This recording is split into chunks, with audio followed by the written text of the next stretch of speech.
సమయంలో ఒక్కసారి మళ్ళీ మీ బైబిల్ చూడాలని ఆశపడుతున్నాను. తొందరగా మీ బైబిల్ని తెరిచి చూపించండి. అందరూ ఒకసారి మీ బైబిల్ని కొంచెం అలా ఓపండి. ఆహా, ఎంత అందంగా ఉన్నాయో! బైబిల్ కింద ఉన్న ముఖాలు కూడా దగదగలాడుతున్నాయి. బైబిల్లోని ఉన్న ముఖాలే ఒకలాగా ఉన్నాయి.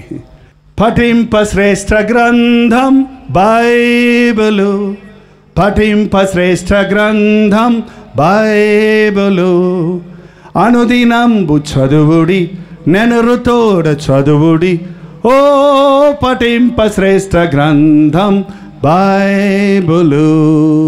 దింపండి. ఇవాళ మార్కు సువార్త 33-34. అప్పుడు ఆ స్త్రీ తనకు జరిగినది ఎరిగి భయపడి వణుకుచు ఆయన ఎదుట సాగిలపడి తన సంగతి అంతయు ఆయనతో చెప్పెను. అందుకు ఆయన, కుమారి, నీ విశ్వాసము నిన్ను స్వస్థపరిచెను, సమాధానము గలదాని వైపొమ్ము, నీ బాధ నివారణై నీకు స్వస్థత కలుగునుగాక అని ఆమెతో చెప్పెను. ఇక్కడ ఒక స్త్రీని చూస్తున్నాం. ఆ స్త్రీ దాక్కుందామనుకొని కుదరక ఆ స్త్రీ తనకు జరిగినది ఎరిగి భయపడి వణుకుచు ఆయన ఎదుటకు వచ్చి తన సంగతి అంతయో ఆయనతో చెప్పాను. ఎవరు ఆయన? ఆయన భరించేవాడు. ఆయనతో యేసు ప్రభు మనల్ని భరించేవాడు. నిన్ను సృష్టించిన వాడు నీకు భర్త ఉన్నాడు. త్వరలో, అతి త్వరలో వరుడైన క్రీస్తు మేఘారుడై రాబోతూ ఉన్నాడు. వధువుగా నీవు నేను మనమందరము సిద్ధపడవలసి ఉంది. ఆయన మనల్ని భరించేవాడు, మనల్ని విడిపించేవాడు, మనల్ని కరుణించేవాడు, మనల్ని స్వస్థపరిచేవాడు, మనకు సహాయం చేసేవాడు. ఎటు తోచని పరిస్థితుల్లో యేసువైపు చూస్తూ నేర్చుకున్నవాడు ఎప్పుడు తన జీవితంలో కృంగిపోడు, నష్టపోడు, ఆగిపోడు. ఇక్కడ ఒక స్త్రీ చాలా ధనవంతురాలే, కానీ ఆమెకు ఒక రోగం వచ్చింది. 25వ వచనం చదివితే, 12 ఏళ్ల నుండి రక్తస్రావ రోగము కలిగిన ఒక స్త్రీ ఉండెను. ఆమె అనేక వైద్యుల చేత ఎన్నో తిప్పలు పడి తనకు కలిగినదంతయు వేము చేసుకొని ఎంత మాత్రము ప్రయోజనము లేక మరింత సంకటపడెను. 12 సంవత్సరాల నుండి ఆమెకు ఒక రోగం ఉంది. ఏంటా రోగము? రక్తస్రావ రోగము. రక్తస్రావం కలుగుతూ ఉంటుంది, రక్తం పోతూ ఉంటుంది. రక్తమే ప్రాణమండి. ఒక వ్యక్తిలోని రక్తం సరిగ్గా ఉంటే అతనికి ఏ జబ్బులు రావు. మన రక్తంలో బలహీనత వచ్చినప్పుడు మనకు అన్ని రకాల జబ్బులకి కారకులు అవుతాం. ఆ రక్తాన్ని పోగొట్టుకుంటూ ఉంటే 1 రోజు, 2 రోజులు, 3 రోజులు కాదు, 1 సంవత్సరం, 2 సంవత్సరాలు కాదు, 12 సంవత్సరాల నుండి ఆమె ఎంత తిన్నా, ఏమి తిన్నా ఆమె రక్తమంతా పోతున్న మూలాన ఒక్కసారి ఊహించి చూడండి, ఆమె అస్థి పంజరంలా తయారైంది. లొట్టపోయిన బుగ్గలతో, పీక్కపోయిన ముఖంతో, ఊసకాళ్ళు చేతుల్లాగా అయిపోయి శరీరంలో ఏమాత్రము బలము లేని వ్యక్తిగా మారిపోయింది. ఆమెకు డబ్బులున్నంత కాలం ఆ జబ్బు పోగొట్టుకోవడానికి వైద్యుల దగ్గరికి వెళ్ళింది. వైద్యుల దగ్గరికి వెళ్తే వాళ్ళు తిప్పలు పెట్టారంట. ఎంతమంది మీరు డాక్టర్ల దగ్గరికి వెళ్ళారో చేయి చూపించండి. ఈ రోజుల్లో డాక్టర్ దగ్గరికి వెళ్ళనోళ్ళు, రోజుకో మాత్రం వేసుకోనోళ్ళు ఉండరేమో. మీకు బీపీ షుగర్లు వచ్చిన వాళ్ళకైతే ఇది డైలీ ఫుడ్తో పాటు ముందు ఒకటి, వెనక ఒకటి, ఒక్కొక్కటి మిగుతూనే ఉండాలి. ఒక ముసలాయన చెప్పాడు, అయ్యా నా బీపీ మాత్రలకు, షుగర్ మాత్రలకు నాకు కనీసం నెలకి 5,000, 4,000, 5,000 రూపాయలు ఖర్చు అవుతుందండి. నా పిల్లలు నాకు అన్నమే పెడతలేదు, నాకు మాత్రలకు డబ్బులు వడిస్తాడండి అంటున్నాడు. ఎంత డబ్బు ఇది నాన్న వైద్యుల దగ్గరికి వెళ్ళిపోతుందో కదా. డాక్టర్ల దగ్గరికి వెళ్ళినప్పుడు బాగుపడుతున్నామా, బాధపడుతున్నామా? అక్కడ ఫోన్లో మాట్లాడుతుంటే నేను హాస్పిటల్లో వింటుంటాను, అమ్మా డాక్టర్ గారు ఇంకా డబ్బులు అడుగుతున్నారు, ఆ పొలం తనఖా పెట్టి, ఆ కాగితాలు పెట్టి డబ్బు తీసుకురా, ఆ అమ్మ బంగారం తాకట్టు పెట్టి డబ్బులు తీసుకురా అని ఎంతోమంది ఈ రోజున బంగారాలు తాకట్టు పెట్టుకొని, పొలాలు తాకట్టు పెట్టుకొని, ఇళ్ళలు తాకట్టు పెట్టుకొని మందులతో, హాస్పిటళ్ళతో, వైద్యాల కోసం ప్రయాసపడుతున్నారు. 50,000, ₹1,00,000, 2,00,000 ఆపరేషన్గా అవుద్దని చెప్పి డబ్బులు కట్టించుకున్నాక, ఇంత అప్పు చేశాక చివరికి ఆ మనిషి చచ్చిపోతాడు. ఇంత డబ్బు పోయింది, మనిషి ప్రాణము పోయింది, తిప్పలు మాత్రం మిగిలాయి. ఏమండి, హాస్పిటల్కి వెళ్ళొద్దు, వైద్యుల దగ్గరికి వెళ్ళొద్దు అని నేను చెప్పటం లేదు. యేసు ప్రభువును నమ్మండి. హాస్పిటల్లో రాసి పెడతారు, doctor cuts, God heels. Doctor గారు ఏం చేస్తారండి? కోస్తారు, దారం వేసి కుడతారు. అది 10వ రోజున 7వ రోజున ఇప్పదీస్తే ఆ చర్మం అతుక్కుపోద్ది. ఎవడు డాక్టర్ గారు అతుక్కో అతుక్కో అతుక్కో అతుక్కో అని పాట పాడతాడా? అది ఆయన చేతుల్లో లేదు. ఎవరు అతికిస్తున్నాడు? దేవుడు, సృష్టికర్త, నిన్ను సృష్టించిన వాడు, నీ గాయాలు మాన్పేవాడు. కాబట్టి డాక్టర్ కొంతమట్టుకి మనకు సహాయం చేయగలడు. డాక్టర్ దగ్గరికి వెళ్ళినా మీరు ప్రార్థన చేసుకొని వెళ్ళండి, దేవుని చిత్తములో వెళ్ళండి, నీ దేవుని మీద విశ్వాసం ఉంచండి, అప్పుడు దేవుడు సహాయం చేస్తాడు. వీ ట్రీట్, గాడ్ హీల్స్ అని పెట్టుకున్నాడు ఒక డాక్టర్ గారు, యేసుప్రభుని నమ్ముకున్న డాక్టర్ గారు. We treat, God heels. మేము పరీక్షిస్తామో, మేము మందులు రాస్తామో, దేవుడు మిమ్మల్ని స్వస్థపరుస్తాడు. డాక్టర్ గారు ఇచ్చిన మందుని గొంతులో వేసుకుంటే అది ఎట్లా స్వస్థపరుస్తుంది నిన్ను? ఆ మందు అరిగి కరిగి అది నీ రక్తంలోనికి జొరబడి ఆ రక్తంలోని ఇన్ఫెక్షన్ అంతా చనిపోయేటట్టు చేసేది ఎవరో? డాక్టర్ గారా? మాత్ర, ఇదిగో నేను వెళ్తున్నా, నేను కడుగుతున్నా అంటదా మాత్ర? మందులను నమ్మకండి, ప్రభువును నమ్మండి. ఈ స్త్రీకి యేసు ప్రభు తెలియదండి పాపం. ఆమె నానా విధమైన వైద్యుల దగ్గరికి వెళ్ళిందంట. ఇదేంటో కొంతమంది రకరకాల డాక్టర్ల దగ్గరికి వెళ్తారు. ఒక జబ్బు కోసం 100 మంది డాక్టర్లకు వెళ్తే నీకు 150 జబ్బులు వస్తాయి. ఎన్ని జబ్బులు వస్తాయి? అసలు జబ్బు పోయి ఇంకా అనేకమైన సైడ్ ఎఫెక్ట్స్, రియాక్షన్స్, ఎన్నో రకాలైనటువంటి జబ్బులు వస్తాయి. ఈ రోజున మనుష్యుడు దేవుడు స్వస్థపరచువాడని నమ్మటం లేదు, దేవుడిచ్చే స్వస్థత కొరకు ఎదురు చూడటం లేదు. మీలో ఎవరైనా వ్యాధిగ్రస్తులై ఉంటే మోకరించి ప్రార్థన చేయండి. సంఘ పెద్దలను పిలిపించి, దైవ సేవకులను పిలిపించి నూనె రాసి ప్రార్థన చేయండి. అప్పుడు వారు స్వస్థత పొందురు, వారి పాపములు క్షమించబడును, వారు స్వస్థత పొందుదురు. ఒక విషయం తెలుసుకోండి, మనుషుడికి వచ్చే ప్రతి రోగానికి మూల కారణం పాపము. పాపము వలన వచ్చు జీతము మరణం. పాపమిచ్చు బేట రోగం. బేట అంటే జీతం నెలాఖరిస్తారు, బేట ఏ రోజుకి ఆ రోజు కాఫీ డబ్బులు ఇస్తారు చూసారా? అది సైతాను చివరికి మరణం, పాపం వల్ల చివరికి మరణం ఉంది మనకి. కానీ ఈ లోకంలో జీవిస్తుండగా ఈ శరీరములో అనారోగ్యాలు, వ్యాధులు, బాధలు కలుగుతూనే ఉన్నాయి. ఎంతమంది డాక్టర్లు వస్తున్నారండి, ఎంత సైన్స్, ఎంత మెడికల్ ఫీల్డ్లో ఎంత కొత్త విషయాలు కనిపెడుతున్నారు, కొత్త మందులు కనిపెడుతున్నారు, కొత్త ఇంజక్షన్లు కనిపెడుతున్నారు, కొత్త ఆపరేషన్లు చేస్తున్నారు. హార్ట్ చేంజ్ చేయాలంటే చేసేస్తున్నారు, లివర్ చేంజ్ చేయాలంటే చేసేస్తున్నారు. ఇంత వైద్య జ్ఞానం పెరిగిపోతుంది. కానీ మనుషుల రోగాలు తగ్గుతున్నాయా, పెరుగుతున్నాయా? వైద్యులు పెరుగుతుంటే రోగాలు పెరుగుతున్నాయి, మందులు పెరుగుతుంటే రోగాలు పెరుగుతున్నాయి. కారణం పాపం పెరుగుతుంది. కొత్త రోగాలు. మనుష్యుడు కృత్రిమమైన వాటిని చేసుకుంటున్నాడు. దేవుడు చేసిన సృష్టిలో అందమైన చక్కటి ఆహారం ఉంది, అది చెయ్యడు. ఒక పండు పండుతో చేసిన జామ్ తింటాడు. ఏమంటే ఒక మంచి దేవుడు చేసినది ఫ్రెష్గా ఉన్నది తినరు, ఫ్రిడ్జ్లో పెట్టుకున్నది తింటారు, కుళ్ళ పెట్టుకున్నది తింటారు, ప్యాక్ చేసింది తింటారు. కాబట్టి రోగాలు పెరిగిపోతూ ఉన్నాయి. దేవుడు మన కొరకు సర్వము చేశాడు, మనల్ని భూలోకంలో పెట్టాడు. మనం సృష్టికర్తని జ్ఞాపకం చేసుకోమని ఆయన అడుగుతున్నాడు. కానీ మనుష్యుడు తన శరీరాన్ని అబ్బరం చేసుకుంటున్నాడు. ఆ శరీరాన్ని ఎంతగా తృప్తిపరచుకోవాలి, ఎంతగా సంతోషపరచుకోవాలనుకుంటూ తినకూడనిది తింటున్నాడు, తాగకూడనిది తాగుతున్నాడు.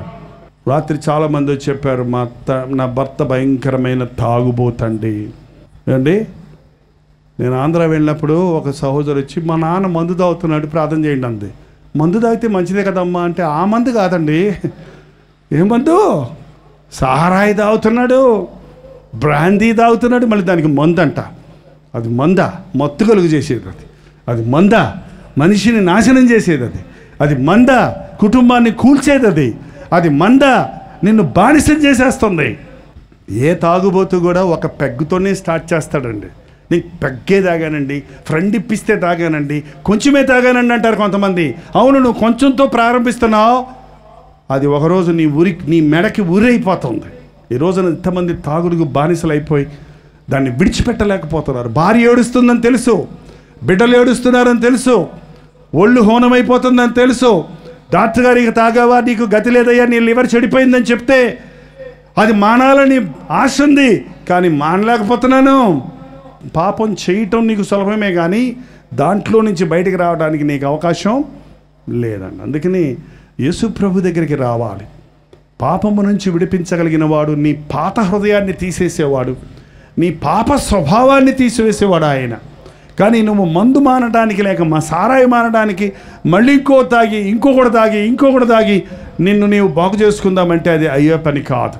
ఈ రోజున ఎందరో పాపమునకు బానిసలై రోగాలు తెచ్చుకుంటున్నారు.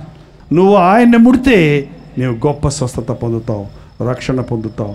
నీ కట్టేదో కానీ, నీ జీవితంలో సాతానికి కట్టిపెట్టిన కట్టేదో కానీ ప్రభు ముట్టితే ఆ 18-38 సంవత్సరముల నుంచి ఉన్నటువంటి కట్టు పాప బంధకముల నుంచి నువ్వు విడిపించబడతావు. తీరని నీ రోగము నుండి స్వస్థపరచబడతావు. నమ్మండి. పక్కవాళ్ళ ముఖం చూసి అడగండి, కోపం ఉందని. కానీ నా జోలికి ఎవరిని వస్తే కోపం అండి. నేను మంచిదాన్ని కాదు, నా జోలికి రానంతసేపు నా అంత మంచోళ్ళు లేరు. నా హాన్ని ఎవరన్నా ముట్టారంటే తుస్సుమంటాను. ఏంటండి, బుద్ధిహీనుని హృదయంలో కోపము సుఖ నివాసం చేస్తుందంట. బుద్ధిహీనుడి హృదయంలో కోపం పడుకొని ఉంటుంది. మీరు పాము బుట్టలో ఉన్నప్పుడు చూసారా ఎట్లుంటుందో? చక్కగా ముడుచుకొని మెరగనట్టు పడుకొని ఉంటుంది. వాడు మూత తీసి ఇట్టన్నాడు అనుకోండి, దుస్సులా. ఏమండి, మనం కూడా అంతే. ఎవడన్నా మన హాన్ని ముడితే,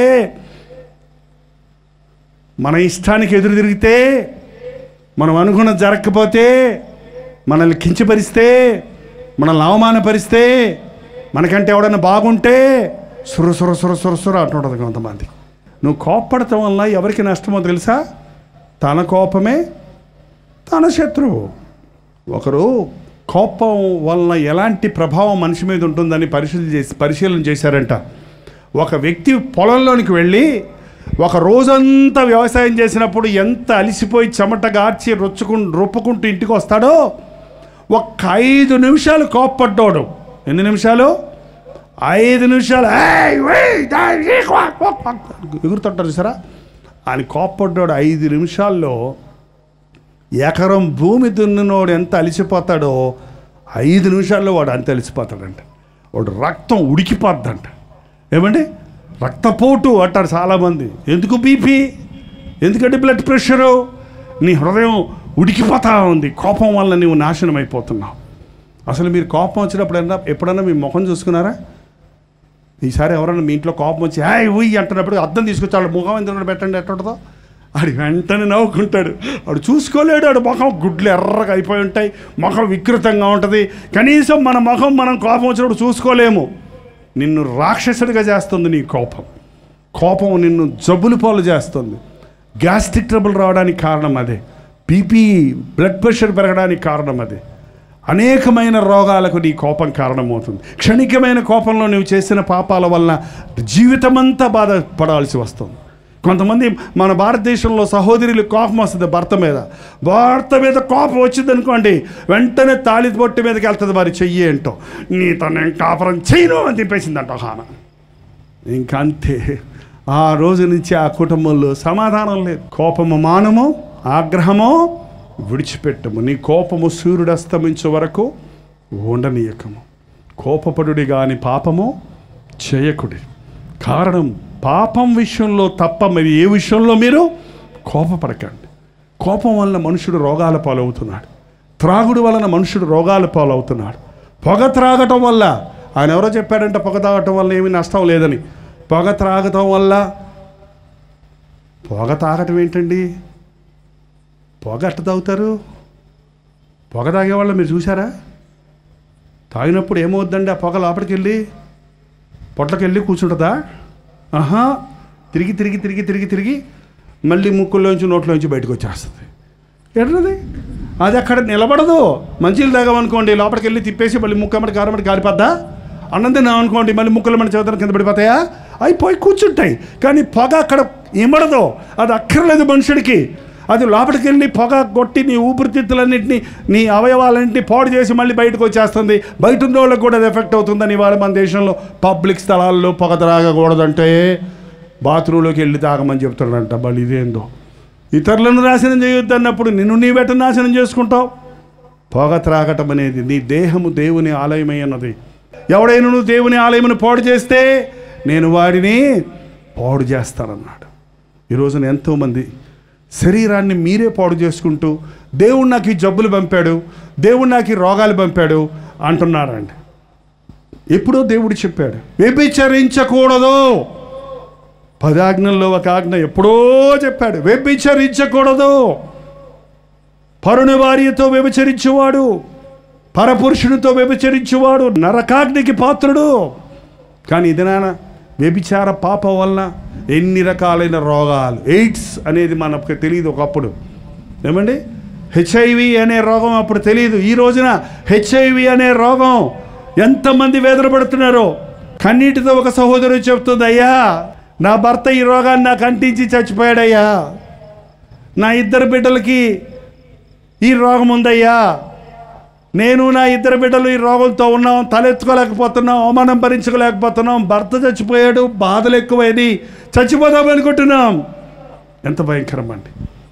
పురుషుడు ఇష్టానుసారంగా జీవించి వచ్చి ఇల్లాలకి రోగం అంటిస్తున్నాడు. అది లైంగిక సంపర్కం వలన తప్ప మరి ఇతర కారణాల వల్ల ఎక్కడో 100కి 1 రక్తం ఎక్కించేటప్పుడు వస్తుందని అంటారు. కానీ ముఖ్యంగా లైంగిక పాపాల వల్ల వచ్చేది హెచ్ఐవి అనే రోగం. కానీ పురుషుడు తన ఇష్టానుసారంగా జీవించి అమాయకమైన భార్యకు, ఆ కనబోయే బిడ్డలకు ఆ రోగాన్ని అంటించడం అనేది ఎంత భయంకరమైన విషయం. వ్యభిచరించకూడదు అన్న మాట మనం వింటే ఆ రోగాలు ఈ రోజున ప్రపంచంలో ఉండుండేవే కాదు.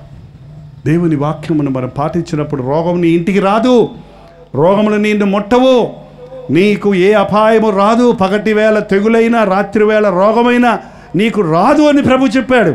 ఎన్ని రకాల రోగాలతో మనం పీడించబడుతున్నాం. కారణం మనం పాపాలకు చోటిస్తున్నాం. పాపం వల్ల వచ్చు జీతమైన మరణానికి గురైపోయే మనం జీవితకాలం అంతా రోగాలతో ఈ లోకంలో బాధలు పడుతున్నాం. వాటిని విడిపించుకుందామని డాక్టర్ల దగ్గరికి వెళ్తున్నాం, కష్టార్జితాన్ని ఖర్చు పెట్టుకుంటున్నాం, తిప్పలు పడుతున్నాం. ఈ స్త్రీ 12 సంవత్సరాలు, ఒకరోజు 2 రోజుల, ఒకరోజు జ్వరం వస్తేనే తట్టుకోలేం మనం, ఒకరోజు బాధ అయితే తట్టుకోలేం. 12 సంవత్సరాలు ఆమె ఆ రోగంతో కృషించిపోయింది. వైద్యుల దగ్గరికి వెళ్ళి మరిన్ని తిప్పలు పడింది, కానీ ఎంత మాత్రము స్వస్థత కలగలేదు. ఏమన్నారు ఆ మాట చూడండి.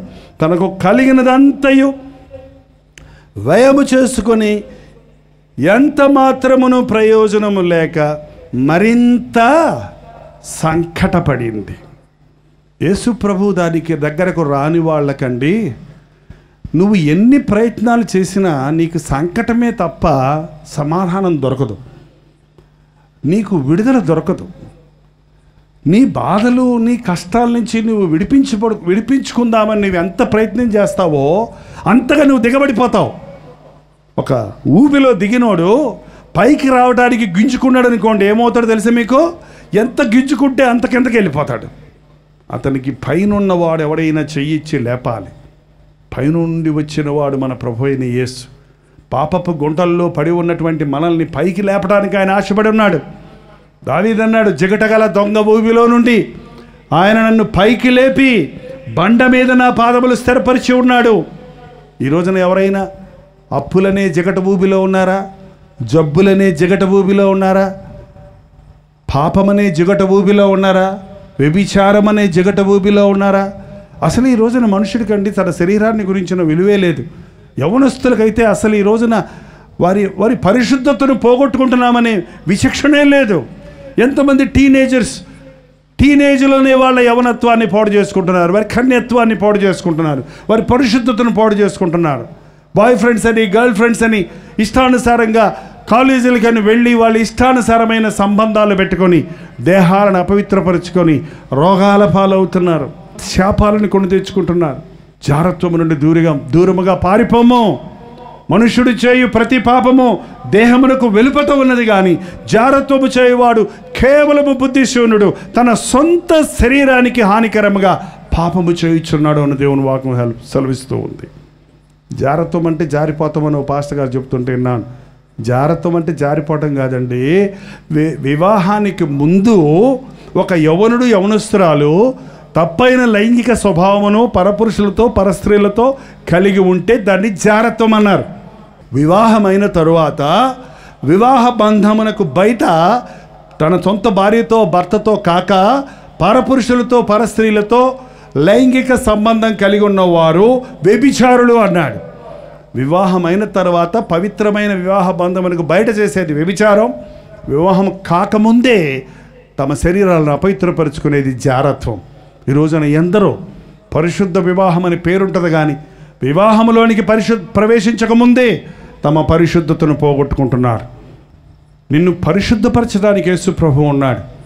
నీవిప్పటికే నీ శరీరాన్ని అపవిత్రపరుచుకున్నావేమో, ఇంకా దేవుని కృప నీ మీద ఉన్న మూలాన నీకు రోగాలు రాలేదేమో, ఇంకా నీ యొక్క పాపం యొక్క చేదు నీవు అనుభవించలేదేమో, పాపం యొక్క ప్రతిఫలం నీ మీదకు రాలేదేమో. You better now repent. ఇప్పుడే నీవు పశ్చాత్తాపడితే నిన్ను ఆయన రక్తములో కడిగి నిన్నొక క్రొత్త సృష్టిగా చేయడానికి సిద్ధంగా ఉన్నాడు. ఎంతమంది స్త్రీలు ఏడుస్తున్నారండి, నా భర్తలను విడిచిపెట్టి మరొక ఆమెతో వెళ్ళిపోయాడు, నా బిడ్డను 2 బిడ్డలను విడిచిపెట్టేశాడు, పరాయి స్త్రీతో కాపురం చేస్తున్నాడు. విచిత్రం ఏంటంటే ఈ రోజుల్లో పురుషులు కూడా ఏడుస్తున్నారు. ఒక్కోసారి మాకు ఫోన్ చేసి చెప్తుంటారు, అన్నా నా భార్య 2 బిడ్డలను వదిలేసి ఇంకొకరితో వెళ్ళిపోయిందన్నా, ఈ బిడ్డల ముఖం చూస్తే నాకు ఏడుపు వస్తుందన్నా. నా భార్య దగ్గరికి వెళ్ళి, అమ్మా నిన్ను క్షమిస్తాను, నువ్వు వచ్చేయమ్మా పిల్లల నిమిత్తమైన, ఫోన్లే నువ్వేదో తప్పు చేస్తే చేసావులే, నేను చేర్చుకుంటాను, ప్రేమగా చూసుకుంటాను, నా దగ్గరకు వచ్చేయమని బతిలాడుతుంటే నేను రానిపా అంటుందన్నా. ఎంత భయంకరం అండి. వివాహం అనే దానికి విలువ లేదా? వివాహం రోజు ఏం వాగ్దానం చేస్తారో మీకు గుర్తులేదా? మరణము మనలను వేరు చేయ వరకు నీతోనే కాపురము చేయుదునని దేవుని ఎదుట సంఘం ఎదుట నీతో వాగ్దానము చేయుచున్నాను. భార్యకు బిడ్డలు పుట్టలేదని విడిచిపెట్టే భర్తలు, భర్త సరైన రాబడి లేదని విడిచిపెట్టే భార్యలు, కట్నం ఇవ్వలేదని విడిచిపెట్టే విడిచిపెట్టరా అని బోధించే అత్తమామలు. భారతదేశం ఎలాంటి భయంకరమైన పరిస్థితుల్లో ఉందో చూచారా? సమాధానం లేకుండా సాతానుడు ప్రతి కుటుంబాన్ని దోచుకుంటున్నాడు. వ్యభిచార కోపం అనేది భయంకరమైన మత్తండి. వేశ్య లోతైన గొయ్యి, పరస్త్రీ ఇరుకైన గుంట. ఆ గుంటలో పడ్డాడు గుంజుకుంటాడు కానీ పైకి రాలేడు. ఆ వేశ్య నోట్లో పడ్డవాడు పైకి రాలేడు. ఏదో ఊర్లో మీటింగ్ జరుగుతుంటే 2 ఆజానుబాహులు చాలా ఎత్తుకున్నారు, చాలా జబర్దస్తిగా ఉన్నారు, ధనవంతుల్లాగా ఉన్నారు, ఎడ్యుకేటెడ్గా ఉన్నారు. 2 అన్నదమ్ములు నా దగ్గరకు వచ్చి, అన్నా మేమిద్దరు అన్నదమ్ములము, మేము యేసుప్రభుని నమ్ముకుంటున్నాం ఇప్పుడు, ఎందుకంటే మాకిద్దరికి వివాహం అవ్వలేదు, అయినా మేము ఇంతకాలం వరకు 50 ఏళ్ళు దాటిపోయినాయి వాళ్ళకి, ఇంతకాలం వరకు ఏ స్త్రీని మేము ముట్టలేదు, మేము ఎంతో నిక్కచ్చిగా బ్రతికామో. మా అన్న మొన్న ఎవడో ఫ్రెండ్ చెప్పాడని ఒక్కసారి రారా అని ఒక వేశ్య దగ్గరికి వెళ్ళాడన్నా, ఒక్కసారి వెళ్ళాడన్నా. ఇప్పుడు ఎయిడ్స్ రోగం వచ్చింది, సముదాయంలో తలెత్తుకోలేకపోతున్నాం. మేము వైశ్యాసుమి, మాకు చాలా షాప్స్ ఉన్నాయి, డబ్బులు ఉన్నాయి, కానీ ఈ రోగం వల్ల నాకు నింద అవమానంతో చచ్చిపోదాం అనుకుంటున్నాను.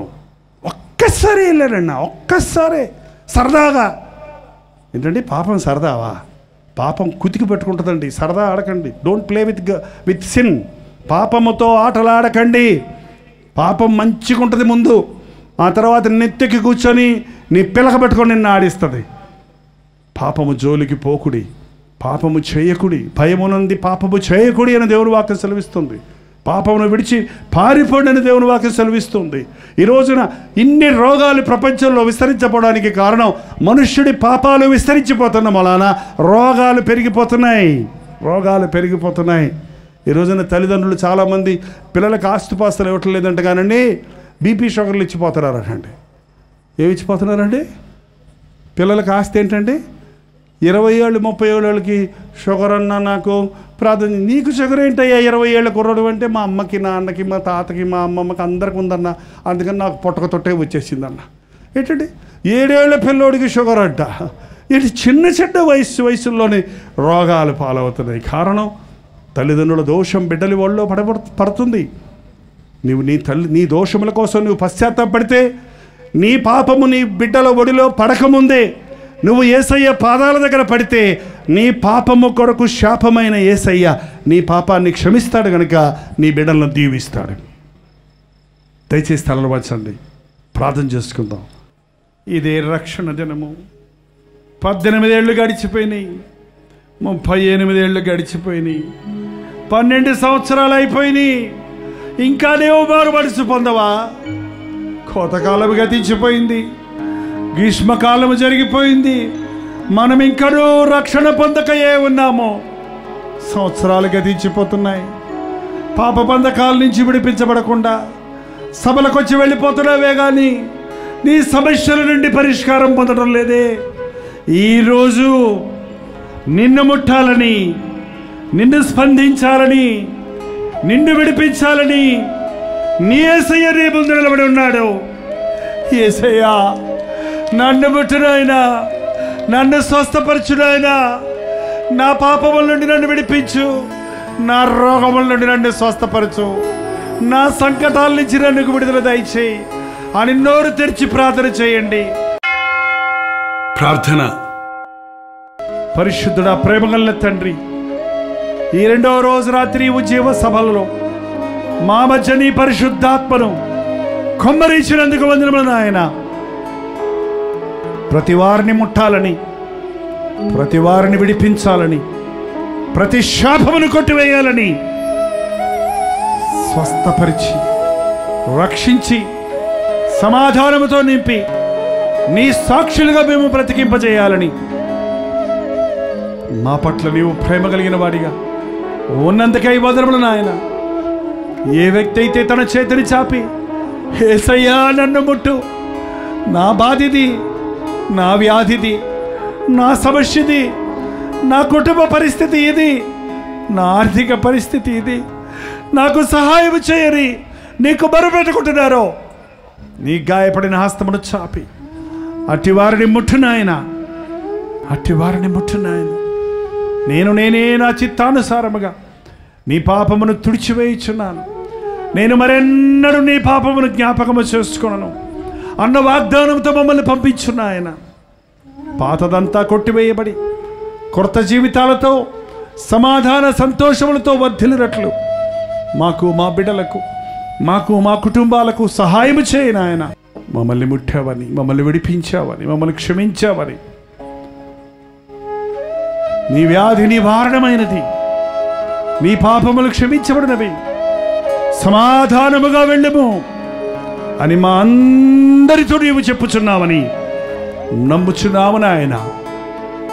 నమ్ముట నీ వల్లైతే నమ్మువానికి సమస్తము సాధ్యమన్నావు గనుక నమ్ముచున్నామయ్యా. అపనమ్మకము లేకుండా సహాయం చేయి తండ్రి. నీవిచ్చు విడుదలను, స్వస్థతను, రక్షణను పొందుటకు మాకందరికీ నీ సహాయం చేయమని యేసు క్రీస్తు నామములో అడుగుచున్నాము తండ్రి. ఆమేన్, ఆమేన్, ఆమేన్.